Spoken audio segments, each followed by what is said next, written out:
this the worst thing to happen? I'm not sure. I think this is the worst thing that could have happened.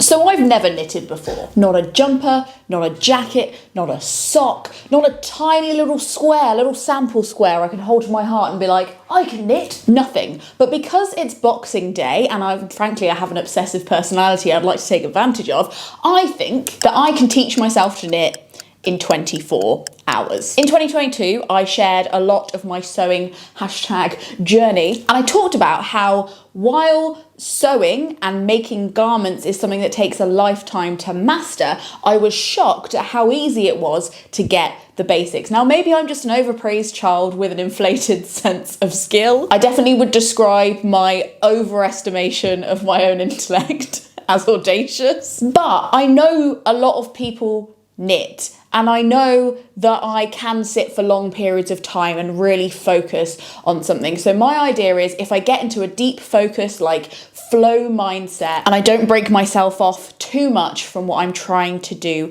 I might be able to get the basics. Even as I'm saying it, it sounds a little bit far-fetched, but I'm a woman who got a hat knitting kit for Christmas, which comes with 2 bowls of wool, an instruction manual, and a needle. So frankly, all that's standing between me and a new beanie is a sense of self-belief. Now, luckily, I did request this kit from my boyfriend, Craig, so I knew it was coming. And I asked him to not get me the kit that includes needles because I thought, ever the aspiring but failing sustainability influencer, I think that I could probably source some of the many knitting needles I reckon exist in the world without buying new ones. And I was right. I walked into the first charity shop near my house and there weren't any knitting needles anywhere on sale or on display, but I went up to the counter and I was like, ladies, how are you?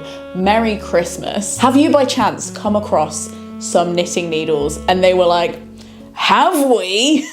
And proceeded to bring from behind the till the largest treasure trove of forgotten, neglected, and orphaned knitting needles. So I told them the 2 sizes that I needed, and they sat with me for like 20 minutes. We went through the whole bucket and we found the perfect sizes. I paid £1.50 for each set, and frankly, I'm feeling smug before we've even started. It's currently 3 p.m. exactly. So if my inflated sense of self is correct, by 3 p.m. tomorrow, I'll be speaking to you with a hat. Let's go.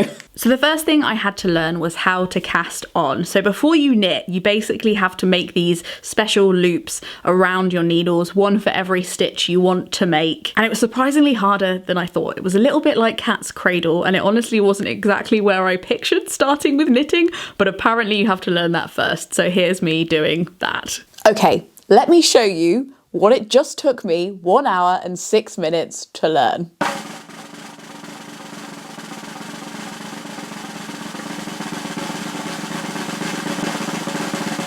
I also learned what a slip knot was, and it's not it's actually a knot, so that's good to know. I did not know that before. It's always the way that just when you think you're literally never gonna get it, you somehow get it. I was at my wit's end for a little minute. But then I rewatched the tutorials really slowly and I realized I was making one little loopy mistake. This is now my first line of knitting ever, and I'm pretty excited. I also realized that if I breathed through it like I did it all in one breath, it definitely became easier. But I am renewed. I'm encouraged. I'm excited to learn what normal knitting is, because if this is harder than normal knitting, then I think we're gonna be okay. Let us continue.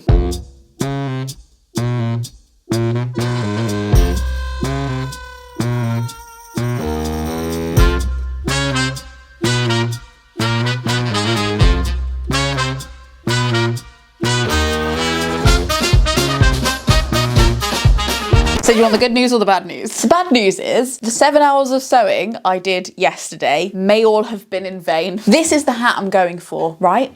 And you'll notice something very, very vital about this hat. From here to here, it's ribbing.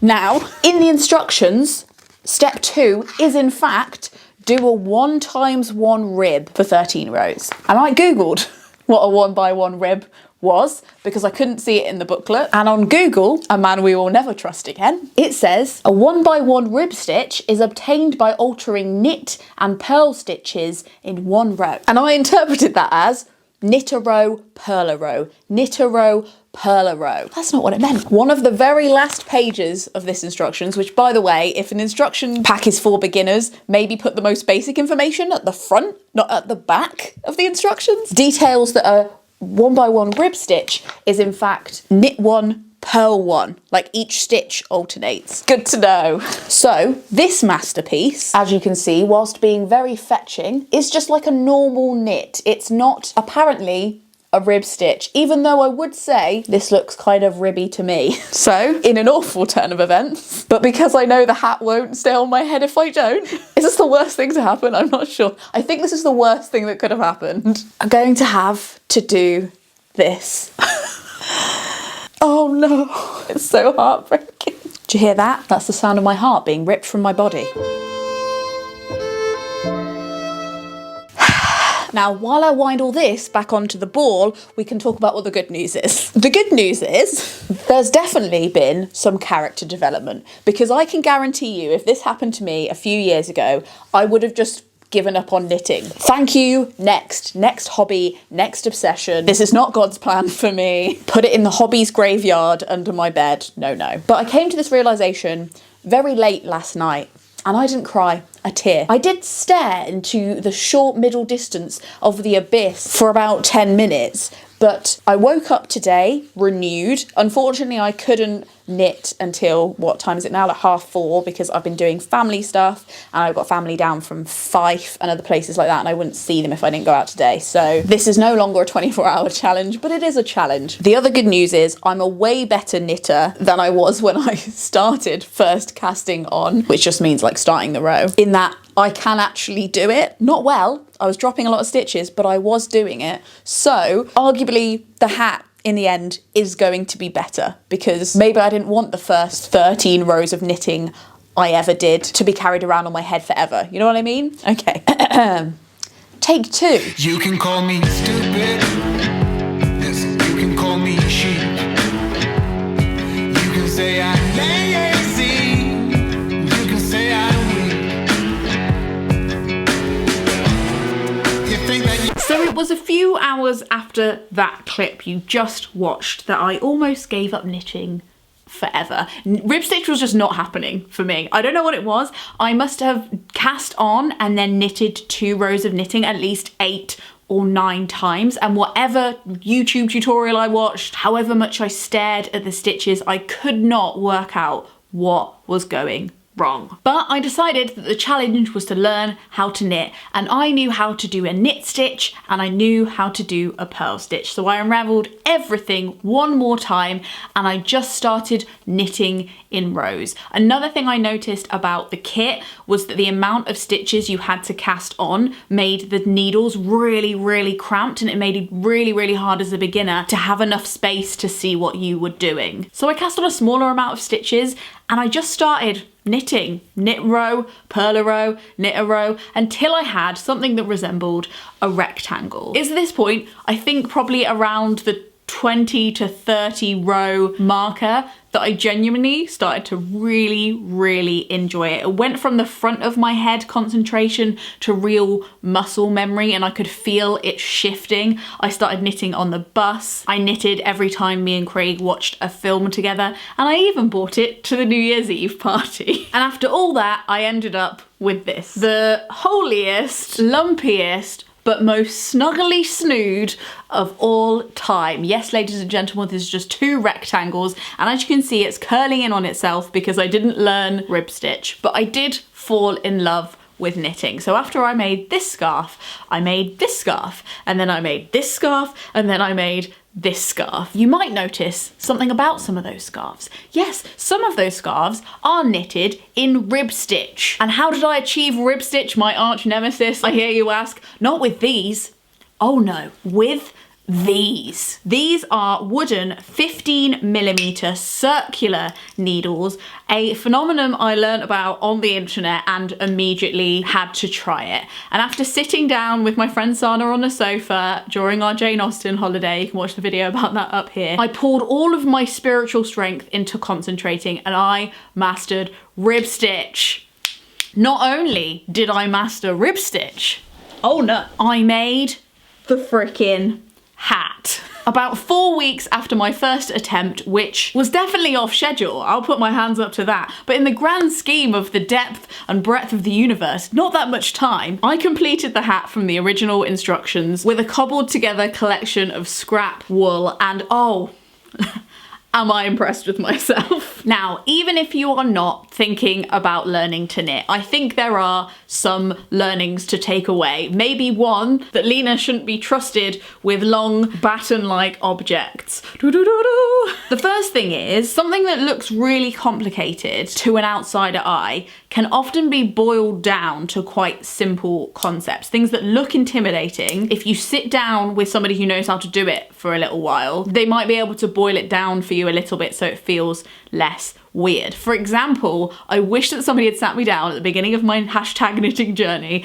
and said, knitting is basically passing knots between needles. You load knots on one end and then you literally just tip them onto the other one, and then you turn it around and you tip them onto the next one, and that is literally what it is. You're literally just pouring knots between sticks until something comes out the other end. It's like a sausage factory. The second thing is buying a kit that says beginner on it for whatever thing you're trying to begin doesn't necessarily mean it's for a beginner. The kit that I got was for somebody who already knew how to do some basic stitching, and that's fine, but I probably could have saved myself a lot of tears if I just sat down with a free tutorial and my charity shop needles and just tried to do the stitches before I tried to physically make anything. And the last thing is, being a beginner again can build your confidence in other completely unrelated areas. For example, I would say the thing that I have been trained to do, the thing my degree is in, the thing that I've been practicing for the last decade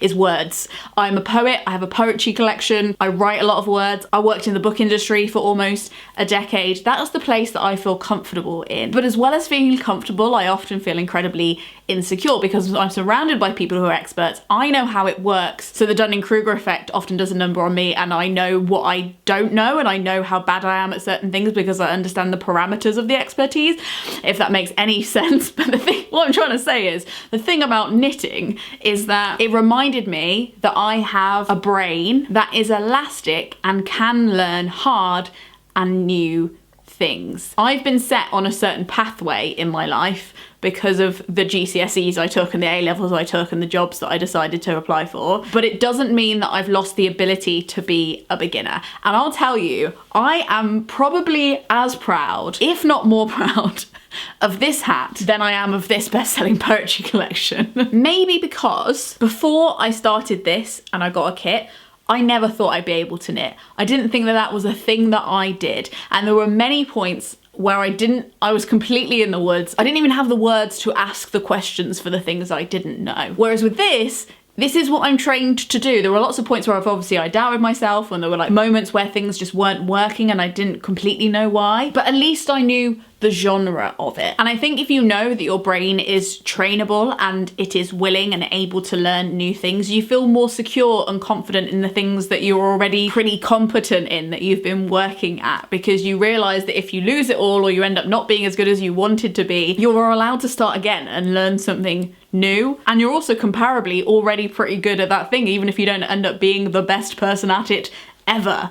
Going back to the thing that you're comfortable doing makes you realise that all of the years you've put into that haven't been in vain and you're already pretty competent. Now, what does the future look like for me and knitting, and should you try it yourself? Well, the future for knitting and me is looking pretty saucy. I found that even though it's not something I want to spend loads and loads of time committing to, while at the beginning it really demanded all of my focus, it now is this side thing I can do that helps me concentrate on other things. I genuinely feel like if I'm having a conversation and I also have the knitting in my hand, or if I'm on a train and I'm listening to an audiobook or something like that, I genuinely am finding it like a really useful tool to sit still, because sitting still is not something I am very talented at. It also calms me down a bit, because there's a rhythm to it and I breathe through it. I genuinely think it's gonna help me when I'm having a moment, and it's something that I'm excited to have as a little side project where I make people little presents, or I slowly make myself a jumper for no reason, because in this age of climate catastrophe and like potentially,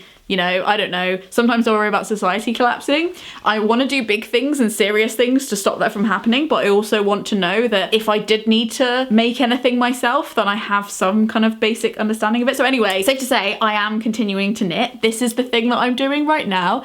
It's called basket stitch. And as far as it goes when it comes to trying knitting yourself, I'd say the barrier to entry compared to sewing is impressively low. I got these secondhand from a charity shop for like less than the price of a carton of oat milk. You can buy new yarn at various different prices. Like anything, you can buy anything from £1 a ball to £20 a ball. But apparently, allegedly, so I've heard, you can get old jumpers that you already have and unravel them and then make them into other things, which I really want to try. And I also realised that compared to like loads of the hobbies that I've tried to take up, knitting has an incredibly thriving online community and an insane amount of free resources. I've just downloaded several free jumper patterns that I may or may not attempt that I'll link in the description if you're interested. It just feels like quite a wholesome part of the internet in a way that I haven't encountered in a long time. So anyway, that was the story of me learning how to knit. I did technically learn to knit in 24 hours.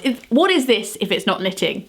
I didn't achieve my goals straight away, but she persevered and here we are. My head has never been this warm ever. Is there a skill or hobby that you are intimidated to try? Or is there something that you really love that you think that maybe people who are looking to do something a bit different should give a go? Let me know in the comments below. This video is made possible by the Gumption Club, who tip me per video to make sure these videos keep happening. I would also like to do a video on the ethical elements of yarn and various wools. So if that's something you're interested in, it sounds kind of niche, but I also personally want to know for myself. Let me know below. If you like this video, I reckon you'll probably like some of my sustainable fashion series, or maybe one of these videos on the climate crisis, but in like a cheerful way. Promise. Thank you so much for watching. Frog Snog out.